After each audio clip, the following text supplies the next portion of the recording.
get, like, you know, well, actually, I get it now. I would always say that to Chad Taylor, but, you know, standing on stage, you know, next to him while he's playing in front of 50,000 people, you feel that energy from the crowd. And, man, it wasn't until I got to Adelaide in 2015 for the first time, and there's like 300,000 people in the stands, and you can hear them in the truck, and you're like, okay, I get it now. So, you know, when you have those big crowds like that and people are coming, I remember the first time I'm with Chad Taylor, somebody comes up to me and is like, hey, can I have your autograph? And I'm like, oh, you mean him?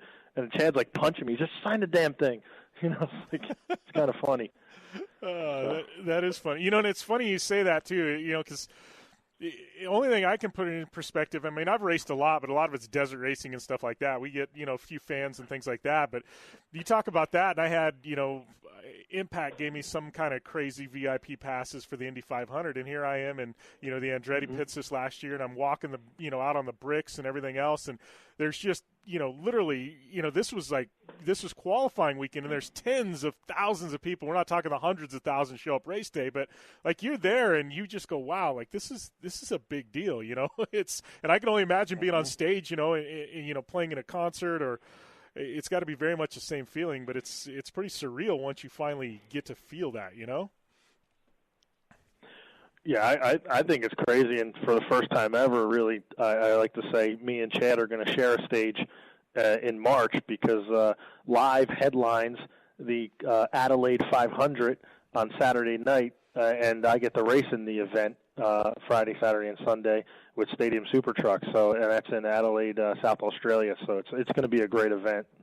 Yeah. Well, and here's a question for you, Chad, too. I know you go into Australia and things like that. I did an interview not too long ago with Sebastian Bach from Skid Row, and he was saying, you know, he's like, there's just a different feel when you go and play at Australia and some of these other countries around the world that you don't get in the United States. He says it's just like these rabid fan bases. I mean, do you feel like the same thing? You go to Australia and it's just off the chain?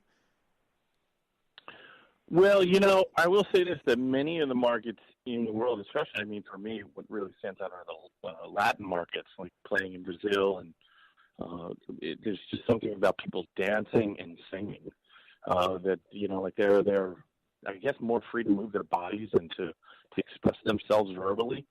And then, of course, you know, the Australians are cantankerous, like they're like loud, rowdy. Sort of every Australian I know is Paul Morris in some weird way, shape, or form. Like they're big and anyway. There's just nothing like having an Australian audience sing back to you. It's insane. I've played in front of crowds down there where I've had a hard time hearing the band on stage because the fans are singing so loud. And of course, this is going to be a really cool event to go down and to perform, have live. I think we're doing 3 shows in Australia. But, you know, the one that's really standing out to me and what I'm so pumped for is to play the Adelaide 500 and be able to, you know, watch Bill race on Friday, Saturday, and Sunday, and, you know, and cheer him on. That's going to be tough. And then, of course, I've become friends with a lot of the racers in that series, so it's going to be great to watch them compete.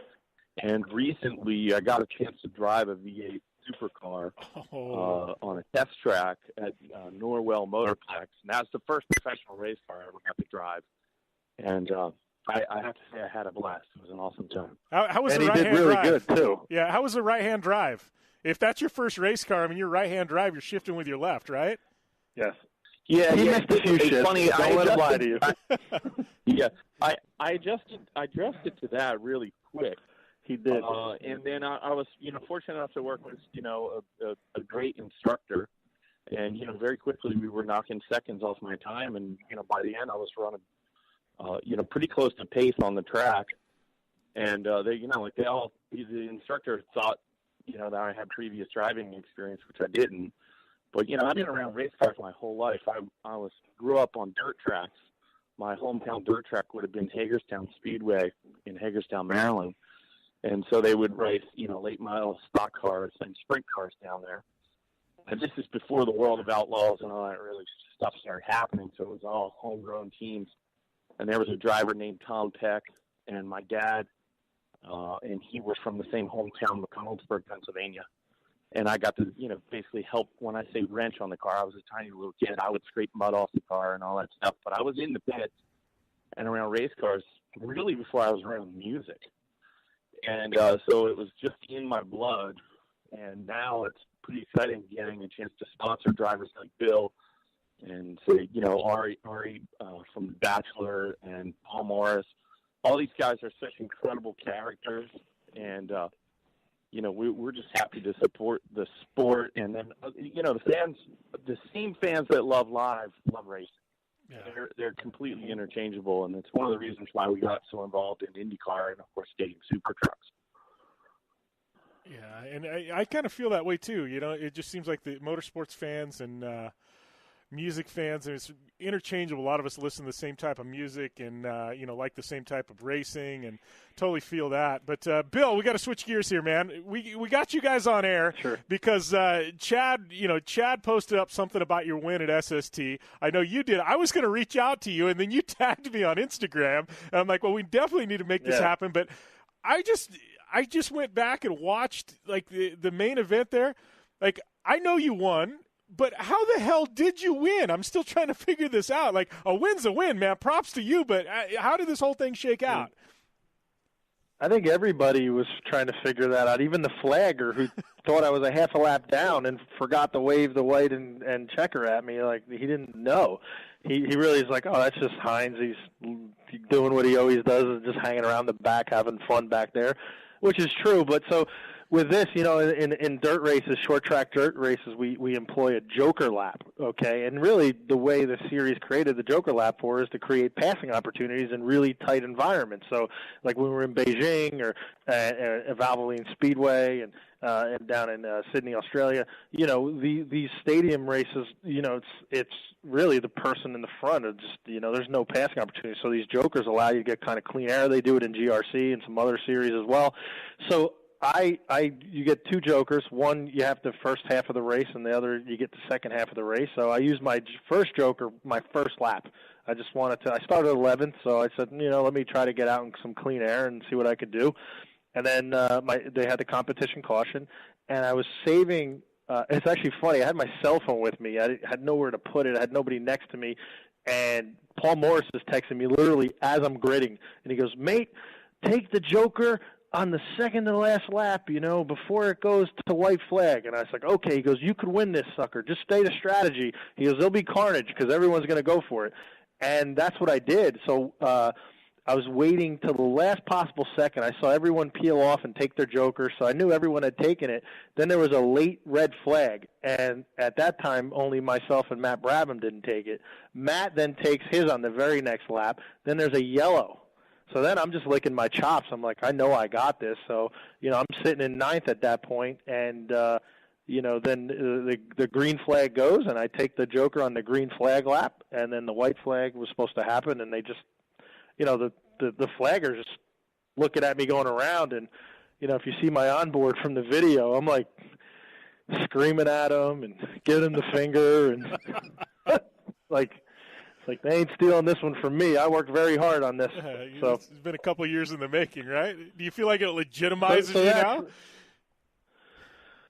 Yeah, I mean, you know what? To compete in this series, and racing off-road trucks, I mean, listen, off-road trucks, whether you're in any of the other series or even, with stadium super trucks, they're a handful. They're probably one of the hardest categories to drive. And to be able to compete with the likes of Robbie Gordon and the E.J. Vizos and Paul Morris and Matt Brabham and Sheldon Creed. These guys, in off-road and even on asphalt, they're absolutely legends. And, I remember doing an interview with CBS back in, actually, that was NBC, back in 2014 about how I got in the series. And I said, I really want to thank Robbie for helping me and training me. And then I look forward to beating him one day. And everyone laughed at that, but it came true. Like, I legitimately beat everybody. And, yeah, some people say it wasn't on pace, but I was under a second to everyone on the time as far as that. So I was close enough to where I needed to be that when something happened, I could take advantage of it. So, hey, part of racing is strategy. Like, we came in second in the 25 Hours of Thunder Hill with a team, of Roger Eagleton and Henry Morris, Renee Villeneuve, and Matty Brabham, and our car was probably a second and a half slower. We're going against BMWs and Porsches and all these cars, but yet we extended our fuel stops and stayed in the double stint. So some of us stayed in the car for two to 4 hours at a time, and we got second in our class. And people were like, "Wow, that was like the little 4-cylinder engine car that could." So I don't care how we get on the podium. If it's strategy or pace, just get on the podium, and that's what the sponsors like. And, got to keep Live happy. They're a rock band. They'll smash me over the head with a guitar. I got to keep Live happy. Well, the thing, in the past, in like Bill's first season in Stadium Super Trucks, he was always trying to get the sponsor brand out there by basically tilting the truck on its side and rolling over. So it would get extra camera coverage, but not for victory. So it's nice to see Bill rightfully in first place with the victory. This guy has worked so hard behind the scenes. And I think the other thing, too, is he's been so supportive all not only of Stadium Super Trucks, but all the drivers in the series. And I think that's, I've never seen anybody root harder for a guy that's new to the sport to get a victory and get a win. And so, it's huge congrats to him. It's a massive moment. And I have a strange feeling that this is the first of many. Yeah, well, you know how it is. Once it rains, it starts pouring, right? I mean, it's like you get the monkey off your back, and then they start rolling in, more podiums and more wins and things like that, So, and hey, you're the points leader right now, right? I mean, one round down, and you're the points leader in 2018. Like, that's probably not a position you thought you'd be in coming into the new year, right? No, I mean, actually driving into the, I was talking to a few people, and actually, Ari Lyondike Jr., the kissing bandit, the bachelor, whatever you want to call him, my teammate, we did test him for herpes, so he's clean. Anyway, you can say that on terrestrial radio. Yeah. Anyway, I love Ari. He's a good friend of mine. Him and I text all the time, so he's awesome. It's all good. Oh, yeah, me too. So, I was talking to everybody, and I said, listen, I really feel like I can win a race this year. I said, actually, another person I work with a lot is Alex Primat. He's the French driver, and he works at EXR Racing Series and Exotics Racing in Las Vegas. So you want to have a blast. For entry level, like Arrive and Drive, the Exotics Racing program they have over there is just phenomenal.